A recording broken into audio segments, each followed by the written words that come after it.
What is going on, Shark fans? Coaster here talking with the end of the season video. Really just my final thoughts on this year. I've shaved, unfortunately, as you can tell. Hey, it was a good run. It was a good season. I know it's not successful unless you win the cup, but I'm really happy with what I saw from this team for the most part this year. And yeah, they started with a 7-game win streak. Everything was sky high, and then they just fall flat in the middle of the year. There was a bad stretch where the scoring was not coming. The only thing that was good was the penalty kill and Antti Niemi, which we don't make the playoffs if it weren't for Antti Niemi.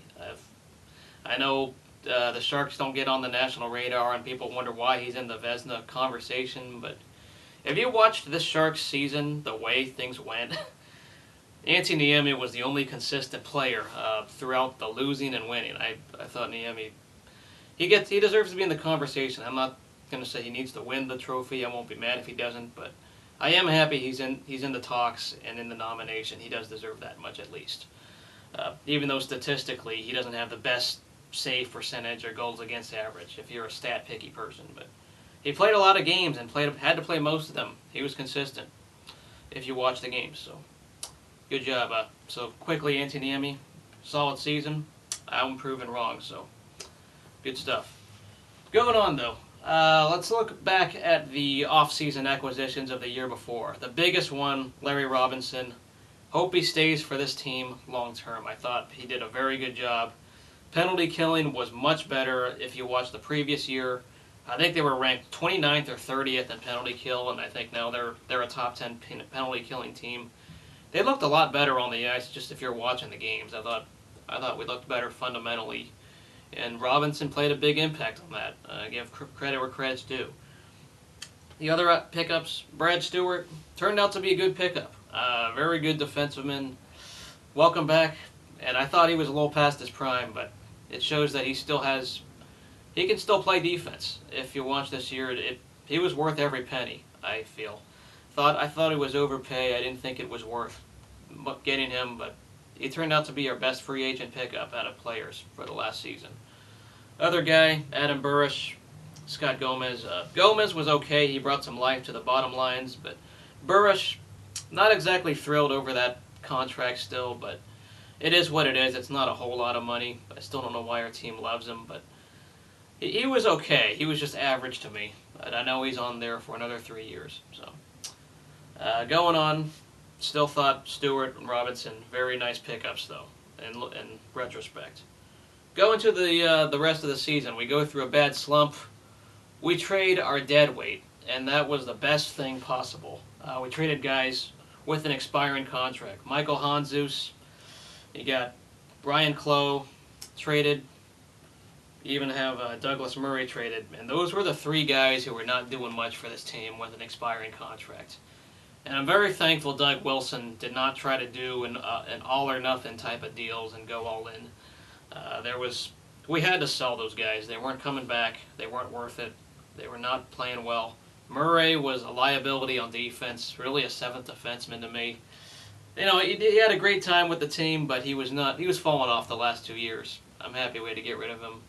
Clough on the wrong side of 30. It had nothing to do with the scoring. He just wasn't doing much on the ice, and he was becoming our healthy scratch later in the year. So, thanks for all the memories, Clough, but it was the right thing to move on from him. And lastly, Michael Handzus, only good on the shootouts, but he was becoming a healthy scratch as well. So, don't regret trading those. We had to get the most out of what we could.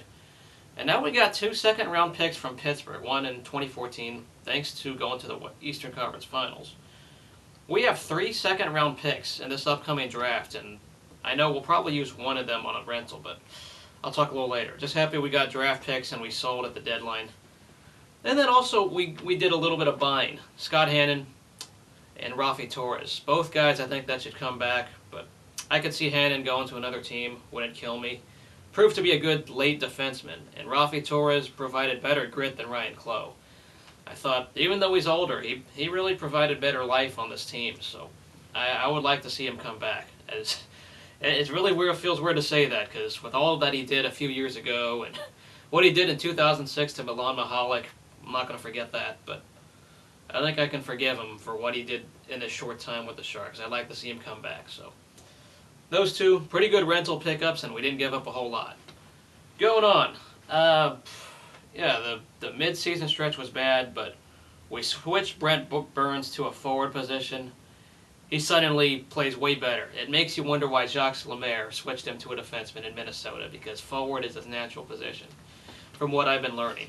Sure, it sucks that he's not a defenseman, but we could use a forward like him who could make the shots, provide offense.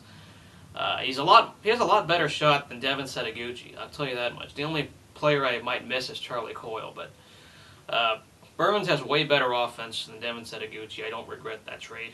Now, at least as a forward, he's panning out. So, hey, it looks good there. Marlowe and Thornton on expiring contracts. This could be their last year coming up. Other players to look at. It's really we're in that transition period where we're soon going to need to build this team around Joe Pavelski and Logan Couture. That's the nice thing. We can rebuild on the fly, I feel, because we got some youth, we got some veterans, but this is not Joe Thornton's team all the way. Even though he's the captain, this is not Patrick Marleau's team. We're transitioning into a youth movement slowly, and we don't have to blow up the team to do that. The only guy that really needs to go is Martin Havlat, and unfortunately, Havlat turned out to be a mess. He was injury prone. There's that one moment where he celebrated too early before putting the puck in the net. That just summarizes his time with the Sharks. Unfortunately, we have to buy him out or get rid of him, in my opinion. He's a waste of a cap space. I don't regret trading Danny Heatley. He's not doing anything in Minnesota, but Havlat, unfortunately, hasn't done much either. That was a trash for trash type of trade. So it is what it is. We need to buy him out for more cap room. Going in free agency, few guys are going to be free agents. Scott Gomez, I would be fine if he comes back for less than $1 million, but if he gets bigger pay from another team, don't bring him back. I think there's other bottom six forwards who could fill that role offensively in free agency. We have some room in free agency, maybe $9 million in cap. Could be as much as $10 million or $11 million if we buy out Havlat. So Scott Gomez, I'd be okay if we just let him walk. But yeah, I said before, Rafi Torres, I want him back. Other guys, there's a mostly farm RFAs we have, minus Tim Kennedy. We don't have too many guys that are free agents this offseason, so it'd be okay to bring back the bottom six like James Shepard. I'd be okay. Obviously, Justin Braun's proved that'd be all right. He got an extension. Matt Irwin signed an extension before the offseason.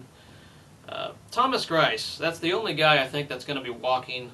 I would prefer to have Alex Stalock come up from the farm and be Antti Niemi's backup. He should be the project and the future goalie. So Thomas Greiss, I'm going to let him walk. If he gets a payday elsewhere, that's fine. We need to make one or two moves to get a defenseman. Maybe just a shutdown defenseman or someone to be in the middle of the pairings. I think we had okay bottom pairings from Justin Braun and Matt Irwin. I thought they were all right. Demers in the bottom, but we need a kind of a mid-pairing guy to go with Vlasic, Boyle, Stewart. We need that fourth guy there. So free agency or a trade, I'd like to pick up someone like that. I don't have any names off the top of my head. But I also would not be scared to trade Dan Boyle, just to trade him at his peak. I know he's entering his contract year. I know what he's brought to the team, and I know the value of him on this team. But he's entering his contract year, and I would not be scared. If there's an offer I can't refuse, I would trade Dan Boyle at his peak and at his best. So we got to get younger, and I would be fine. I'd be fine doing that if necessary. Going on the forwards, though, said before, build around Pavelski and Couture, and I think we'll be fine. They need to be signed long term. They're also entering their final years of the contract. So we don't have to blow up this team. We just got to make one or two adjustments on the forwards, one or two adjustments at defensemen, and I think we're fine. We still played very well this postseason, and it wasn't. There's really no one we can blame much for losing to the Kings. I'm not mad over it. Todd McClellan did a pretty good job. They rebounded. I was up at a point where I wanted him fired. We were losing at a bad stretch, but once we traded away Hanzus and once Brent Burns moves over to forward, it turned out to be all right. Our offense picked it up a little bit late in the season, but it's better late than never. So Guys like TJ Gagliardi, found out he's better if he pairs with Joe Thornton. It was really good when we had a balanced top three lines that can score. When you have Pavelski on the third line, you got Thornton on one line, you even have Marlowe potentially on another. That balance of lineups turned out to be pretty good. So in free agency, I don't expect us to do much. Just make one or two minor signings, buy out Martin Havlat, maybe trade one player or so. And it'll be interesting in the drafts because I already said it before. We got 3 second-round picks. We have another one added in 2014 thanks to the Penguins. I could see us trading one of them for a player instead of getting someone in free agency. We could trade for a rental using one of those second-round picks. I hope we don't trade all three and give up for a big player. I don't want that, but we have a lot of second-round picks. We got some ammo coming up in the draft. And it'll be interesting because I believe this draft is a very balanced class, kind of like the NFL. There's not much star players or a top-heavy player. I think Seth Jones is going to go 1 overall, but there's enough balance to go in the bottom. The first 2 rounds, there's good balance. So, yeah, I think the Sharks can make some moves in the draft. Thomas Hertl, by the way, signed with the team, so if he comes on the team immediately, that'd be interesting. But I would like him to develop in Worcester, so... Thomas Hertl, our first-round pick from 2012. Welcome to the Sharks. I hope he does well. Hopefully he develops into a top 6 forward in the near future, but I would like it if he starts on the farm first unless he does something in the training camp to begin with. So those are my thoughts on the season. Let me know what you guys think. I thought we had a good season in terms of knowing we can hang with teams. They just got to make 1 or 2 minor adjustments. That's all we got to do. So we'll see you guys later. Go Sharks.